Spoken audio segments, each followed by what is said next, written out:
Discuss करने वाले हैं इरिगेशन इंजीनियरिंग में chapter number 3 hydrological cycle catchment area and run off.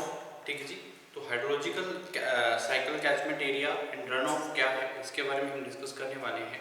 ठीक है जी, तो इस चैप्टर में हम डील करेंगे हाइड्रोलॉजी क्या है, रन ऑफ क्या है, जो हमारे रेनफॉल्स होती हैं। अगर हम बात करते हैं इम्पॉर्टेंट रेन गेज की जिससे हम मेजर करते हैं रेनफॉल को, ऑटोमेटिक रेन गेज हैं, नॉन ऑटोमेटिक रेन गेज आती हैं जैसे हम मेजर करते हैं। एक जो मेट्रोलॉजिकल डिपार्टमेंट है वो यूज़ करते हैं रेन गेज को ताकि रेनफॉल को ऑब्टेन किया जा सके, मेजर किया जा सके। ठीक है जी, और हमारी जो एवरेज रेनफॉल को मेजर करने के लिए कुछ मेथड्स हैं जैसे अर्थमेटिक मेथड सिस्टम क्या होता है, इस चैप्टर में हम डील करेंगे। और कैचमेंट एरिया क्या है, रन ऑफ क्या है, और फैक्टर कौन से फैक्टर हैं जो इफेक्ट करते हैं रन ऑफ को, और हाइड्रोग्राफ क्या होता है, यूनिट ऑफ हाइड्रोग्राफ के क्या कॉन्सेप्ट रहते हैं, इसके बारे में हम इस चैप्टर में डिस्कस करने वाले हैं।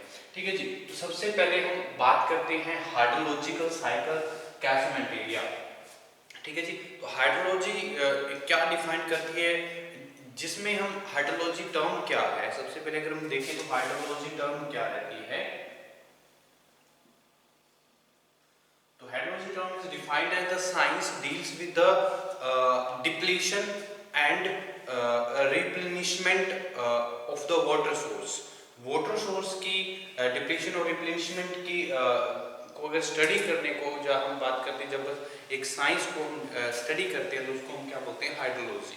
ठीक है जी, और अगर मूवमेंट ऑफ वाटर की बात करें तो बहुत सारी जो मूवमेंट्स रहती हैं वाटर की, include the movement of water in atmosphere.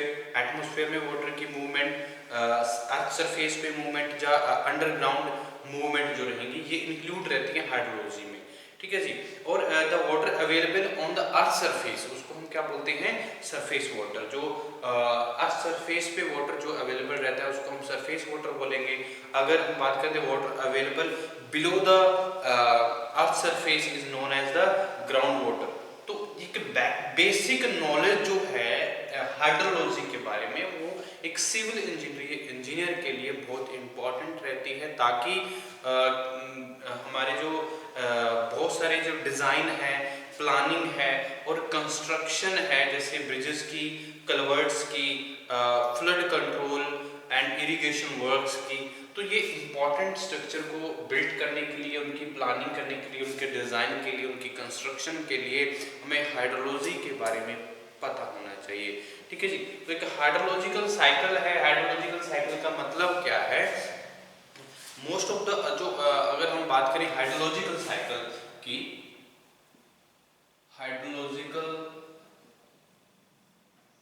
Cycle, तो हाइड्रोलॉजिकल साइकिल क्या है, जो हमारे जो most of the earth water source, अगर हम बात करें जो ज़्यादातर वाटर सोर्स हैं जैसे रिवर्स है, लेक्स हैं, पॉन्ड है, ओशंस हैं, ठीक है, और अंडरग्राउंड वाटर सोर्स हैं, ये ज़्यादातर अर्थ सरफेस पे वाटर सोर्स हैं हमारे अर्थ सरफेस पे।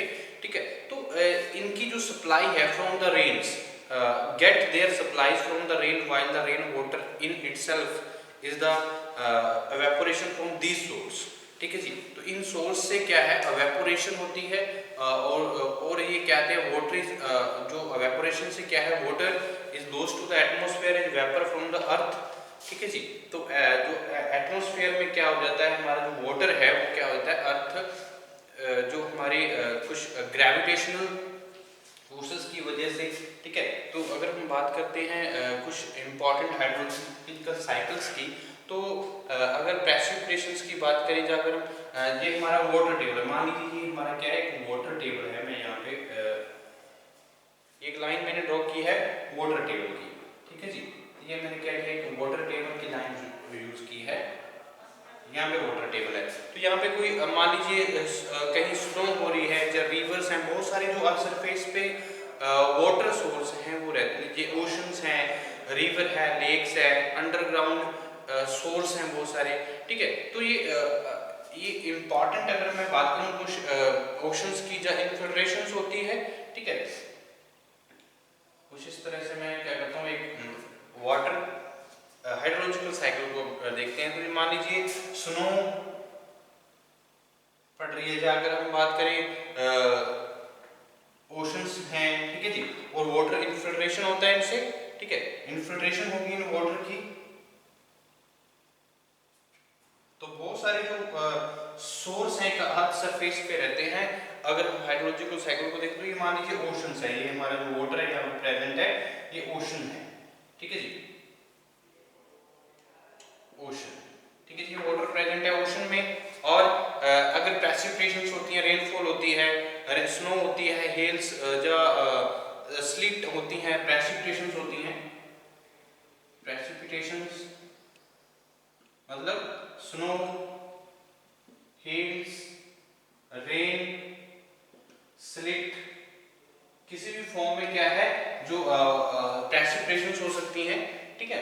तो ये प्रेसिपिटेशंस हमारे ग्राउंड पे होंगी, हमारे अर्थ सरफेस पे होती हैं, ठीक है। तो ये हमारे ओशंस हैं, तो ये ओशंस में क्या है ट्रांसपायरेशंस होती हैं या फ्रॉम वेजिटेशंस, ठीक है। मान लीजिए यहाँ पे कोई वेजिटेशंस मैंने यहाँ पे ड्रॉ करी हैं, तो कुछ ट्रांसपोर्टेशंस हो सकती है, यहाँ से एवेपोरेशंस हो सकती है, एवेपोरेशन क्रिएट हो सकती है, ठीक है। तो अगर यहाँ पे क्या है, मान लीजिए मैं एक सन को यहाँ से ड्रॉ करता हूँ, ये क्या है, सन है, ठीक है। तो ये एवेपोरेशन है कि हाइड्रोलॉजिकल साइकिल चलता रहता है। जो हमारे जो most of the water sources क्या हैं, जो ओशंस हैं, रिवर्स हैं, लेक्स हैं, या अंडरग्राउंड वाटर है, ठीक है। तो इन ये रेन्स जो है, ये रेन वाटर जो आता है वो itself is the evaporation from this source. In sources की जो प्रेसिपिटेशंस अगर हम बात करें जो होती है वो इन सोर्सेस की वजह से होती है, जो रिवर्स, लेक्स और उनके एवेपोरेशन। तो वाटर लॉस्ट होता है एटमॉस्फेयर में, vapours from the earth which is then precipitated back in the form of rain, hail, dew, sleet और frost etc. the ice forming, ठीक है जी। तो this evaporation and precipitation continue forever and thereby a balance maintained between these two. The process of is known as the hydrological cycle, ठीक है। क्या होता है हमारे जो ये अर्थ सरफेस सोर्स है, जैसे ओशंस की बात करता हूँ मैं, ग्लेशियर्स ओशंस हैं, या ग्लेशियर्स हैं, या हमारे जो लेक्स हैं, अंडरग्राउंड वाटर है, इनसे क्या है वो एवेपोरेशंस होती हैं, फ्रॉम द एवेपोरेशंस होती हैं। या अगर हम बात करें ट्रांसपायरेशंस की, तो ट्रांसपायरेशंस होती हैं फ्रॉम द वेजिटेशन। और एवेपोरेशन से क्या होती है कि हमारे जो क्लाउड है इस वेपर फॉर्म में ये अर्थ सरफेस में रहते हैं। उसके बाद क्या है, due to the gravitational forces ये क्या कर देती है, रेनफॉल की फॉर्म में क्या है दोबारा ये क्या आती है हमारे किस फॉर्म में, जो स्नो की फॉर्म में अगर हम बात करें, जो हेल्स की फॉर्म में, स्लिट की फॉर्म में, या रेनफॉल की फॉर्म में क्या है, ये दोबारा से यहाँ पे हमारे अर्थ सरफेस पे आती है, ये जो वाटर रहेगा। ये इस पूरी प्रोसेस को हम क्या बोलते हैं, हाइड्रोलॉजिकल साइकिल, ठीक है जी। तो ये हाइड्रोलॉजिकल साइकिल एक इम्पॉर्टेंट टर्म्स हैं। उसके बाद हम बात करते हैं रेनफॉल की। तो रेनफॉल क्या है, हम जो टर्म यूज करते हैं रेनफॉल इसलिए यूज करते हैं क्योंकि जो total amount of the rain है वो अर्थ सरफेस पे क्या है, हम कैलकुलेट करते हैं रेनफॉल को, कितनी रेनफॉल हुई है, कितने एमएम में रेनफॉल हुई, कितनी सेंटीमीटर में रेनफॉल हुई है। इस तरह से हम क्या कर सकते हैं, डिफाइन कर सकते हैं। उसके बाद the total amount of rain, rainfall क्या है, the total amount of rain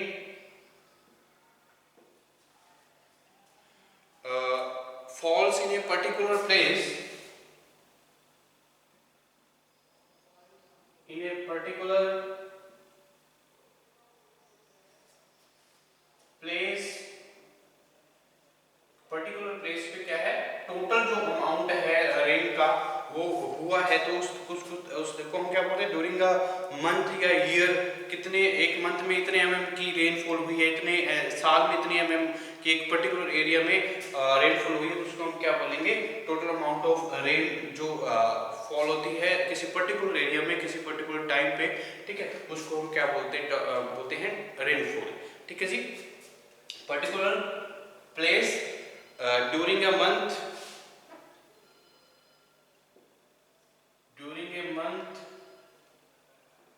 year, etc. ठीक है जी। और rain is a liquid water in the form of the droplets, rain is the liquid water in the form of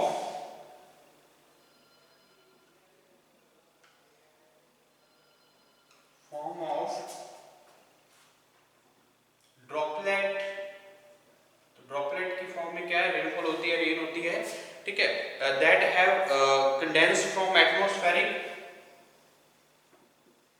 that have condensed from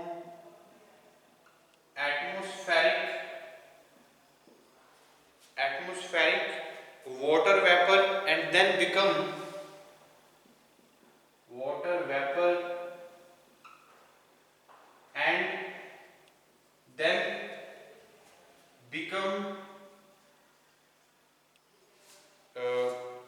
heavy enough to fall under gravity, then become heavy enough to fall under gravity,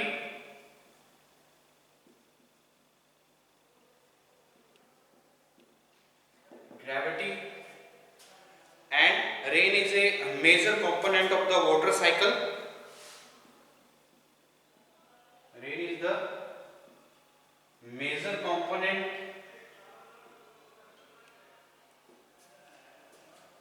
of the water cycle. एक water cycle का जो rain है, rain का major component माना जाता है, जो एक हाइड्रोलॉजिकल साइकिल का, ठीक है जी, and is responsible for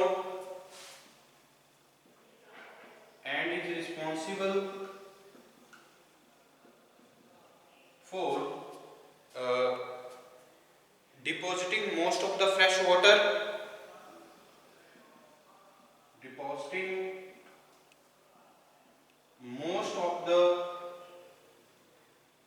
fresh water, to the earth surface, on the earth, ठीक है जी। तो ये हमारी जो total amount of the rain fall होती है in a particular place in a specific month, years, तो उस टोटल अमाउंट को हम क्या बोलते हैं, रेनफॉल, ठीक है जी। उसके बाद मैं बात करता हूँ important run of. Run off क्या रहता है कि इम्पॉर्टेंट टर्म्स जो हम यूज करते हैं, ठीक है जी।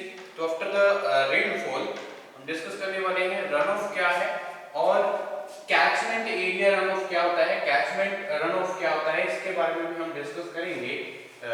और नेक्स्ट हम देखने वाले हैं रेन गेज क्या होती हैं, ऑटोमेटिक रेन गेज और नॉन ऑटोमेटिक रेन गेज क्या होती हैं, ताकि हमारे जो रेनफॉल को मेजर करने के लिए हम यूज करते हैं। नेक्स्ट में मैं बात करता हूँ रन ऑफ की।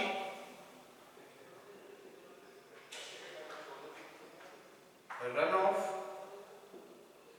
क्या रहेगा, run off occur when there is more water than land can be observed, ठीक है। तो रन ऑफ कब होता है, जब एक लैंड की कैपेसिटी, एक टेंडेंसी होती है उसको वाटर को ऑब्जर्व करने की, उसके बाद क्या है जो वाटर है वो फ्लो करता है ऑन द अर्थ सरफेस, तो उस टर्म को, उस प्रोसेस को क्या नाम देते हैं, रन ऑफ, ठीक है जी।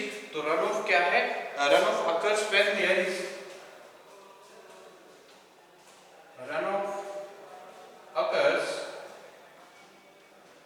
when there is more water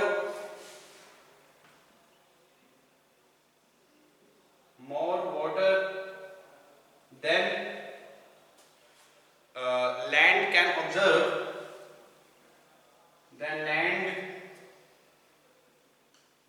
observe, ठीक है जी। तो एक ऑब्जर्व करने की टेंडेंसी से ज्यादा वाटर क्या है वहां पे अवेलेबल हो, तो क्या हो, हमारे जो अर्थ सरफेस पे जो रेनफॉल वाटर है वो क्या करेगा, रन ऑफ करेगा on the surface of the earth, उस टर्म को हम क्या बोलते हैं, रन ऑफ। तो the excess liquid flow, the excess liquid flow land,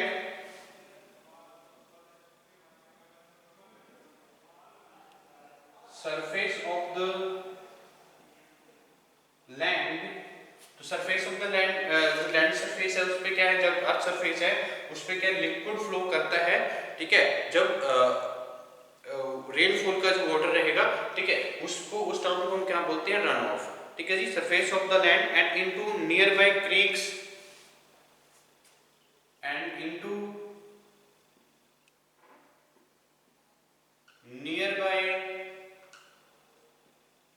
creeks, streams, lakes, ठीक है जी, तो नियर बाय जो भी वाटर बॉडीज रहेंगे उसमें क्या करता है, ये मिलता है, ठीक है जी, तो हमारे जो स्ट्रीम्स और ponds run off can come from and ponds run off can come from both natural processes, can come from both natural processes and human activity,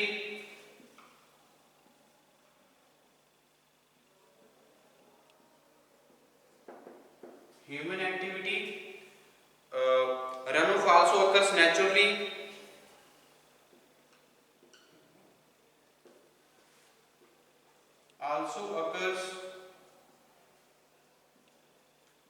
naturally, uh, as soil is eroded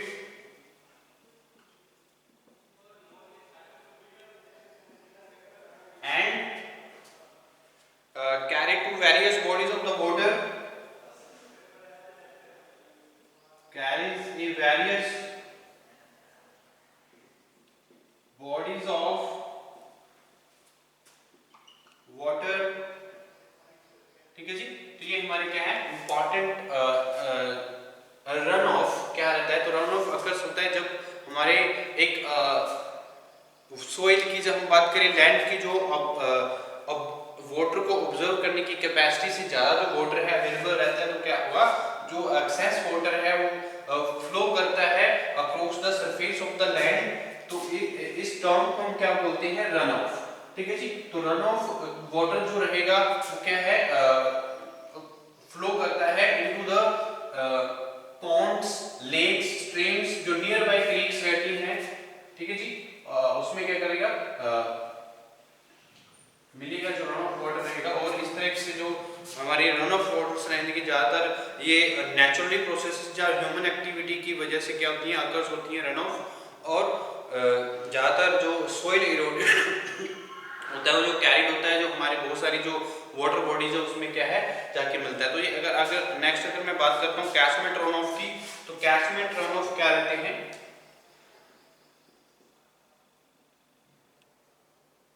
catchment run off, ठीक है जी, तो catchment run off क्या है इसके बारे में जान लेते हैं, तो एक इंपॉर्टेंट टर्म्स है हमारी कैचमेंट रन ऑफ, ठीक है जी, तो कैचमेंट रन ऑफ के बारे में जानते हैं, तो हमारी जो कैचमेंट रन ऑफ इनफिल्ट्रेशंस बोलते हैं, ठीक है जी, तो catchment run of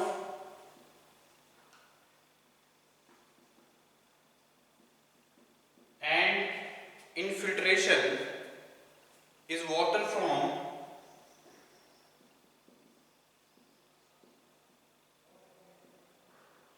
infiltration is water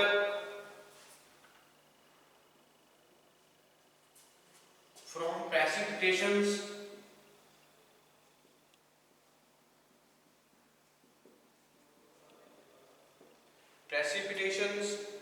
snow and ice melt, snow and ice melt, irrigation and soil moisture storage, irrigation and soil moisture,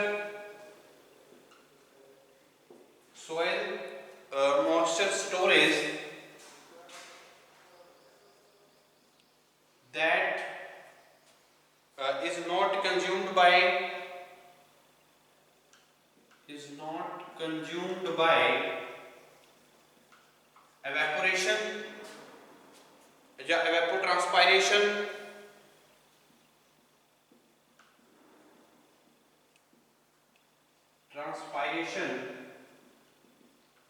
और losses, और जो हमारे जो इरिगेशन वाटर है, जहाँ हम बात करते हैं सोइल मॉइस्चर वाटर की, जब जो rainfall water, precipitation water, snow या आइस मेल्ट की वजह से जो वाटर रहता है वो क्या ना हो, जो storage that is not consumed by evapotranspirations और losses to increase soil moisture, to increase soil moisture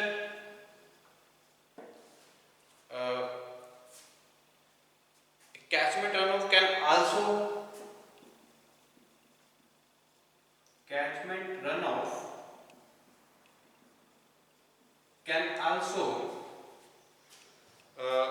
be designated as the head flow to a river, also designated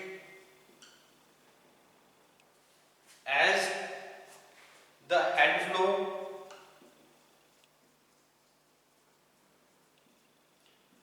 to a river। ठीक है जी, तो ये हमारा क्या है, कैचमेंट रन ऑफ है। तो catchment run off and infiltrations is water from प्रेसिपिटेशंस।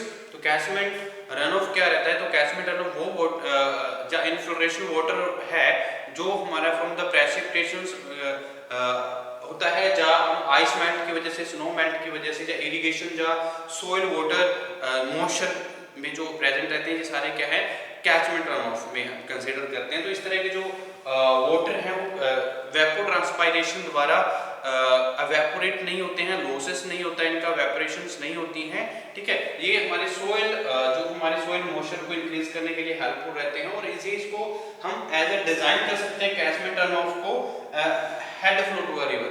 ठीक है जी, तो ये इंपॉर्टेंट टर्म्स रहती हैं इरिगेशंस में।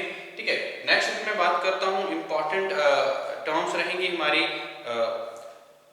जो हमारे इंपॉर्टेंट रेन गेज हैं। तो रेन गेज क्या है, रेन गेज के बारे में डिस्कस करेंगे नेक्स्ट लेक्चर में। तो रेन गेज क्या होते हैं इसके बारे में देखेंगे, कितने टाइप के रेन गेज रहती हैं इसके बारे में डिस्कस करेंगे नेक्स्ट लेक्चर में।